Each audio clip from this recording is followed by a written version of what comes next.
जब हम आईने में देखते हैं तब हम क्या देखते हैं? हम खुद को देख सकते हैं, लेकिन इसका कारण क्या हो सकता है? सोचो। इसका जवाब है रिफ्लेक्शन ऑफ लाइट, यानी रोशनी का परावर्तन। लेकिन लाइट होती क्या है? रोशनी भौतिक विज्ञान में ऊर्जा का एक प्रतीक है, और यह प्रतीक खास है क्योंकि इससे हम हमारी दुनिया को देख सकते हैं।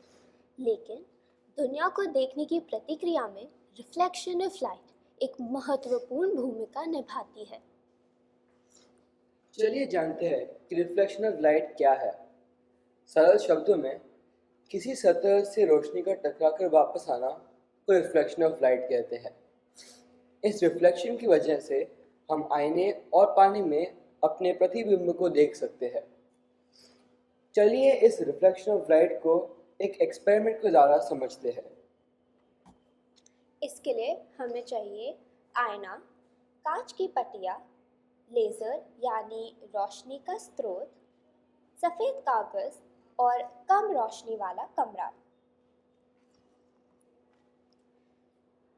लाइट जब आईने की सतह से टकराती है तब वह दूसरी दिशा में इस तरह रिफ्लेक्ट होती है।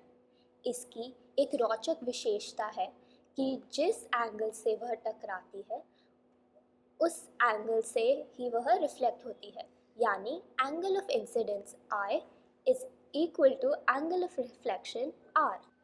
इसे कहते हैं लॉ ऑफ रिफ्लेक्शन, जो हम इस पिक्चर में देख सकते हैं। अब यह कांच ब्लॉक को देखते हैं। हम कांच के आर पार देख सकते हैं, तो लाइट को भी इसके आर पार जाना चाहिए ना? चलिए इसे एक उदाहरण के द्वारा समझते हैं। इस बैंगनी चिन्ह को देखिए। जब हम इसके ऊपर कांच की पट्टिया को रखते हैं तो हम कांच के आर पार चिन्ह को देख सकते हैं। इसका मतलब है कि रोशनी भी कांच के आर पार जा सकती है।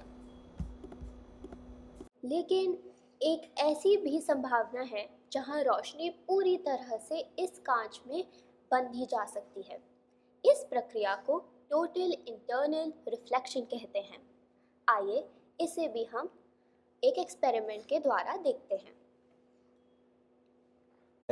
तो हमें लगता है कि वह बिंदीदार रेखा यानी कि डॉटेड लाइन की दिशा में जाएगी, लेकिन असल में वो लाइट ऊपर की दिशा में जा रही है।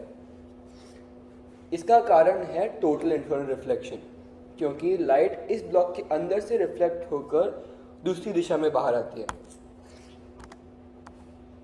इस तरह से।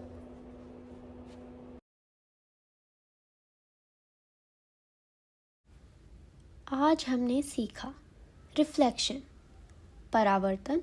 इसका मतलब है जब रोशनी किसी सतह से टकराकर वापस आती है। दूसरा, लॉ ऑफ रिफ्लेक्शन यानी परावर्तन का नियम। ये तब होता है जब आपतन कोण परावर्तन कोण के बराबर है, यानी angle of incidence is equal to angle of reflection. और तीसरा, टोटल इंटरनल रिफ्लेक्शन यानी संपूर्ण आंतरिक प्रतिक्षेप। ये तब होता है जब किसी माध्यम जैसे पानी या कांच के भीतर रोशनी की किरण का आसपास की सतह से वापस माध्यम या पूर्ण प्रतिबिंब। और तीसरा, टोटल इंटरनल रिफ्लेक्शन यानी संपूर्ण आंतरिक प्रतिक्षेप।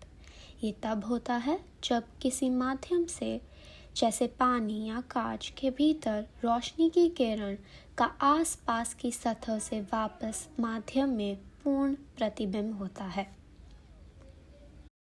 आशा करते हैं आपको इस वीडियो से कुछ नया सीखने मिला। हमेशा अपनी दुनिया के बारे में जानने की जिज्ञासा रखना। धन्यवाद।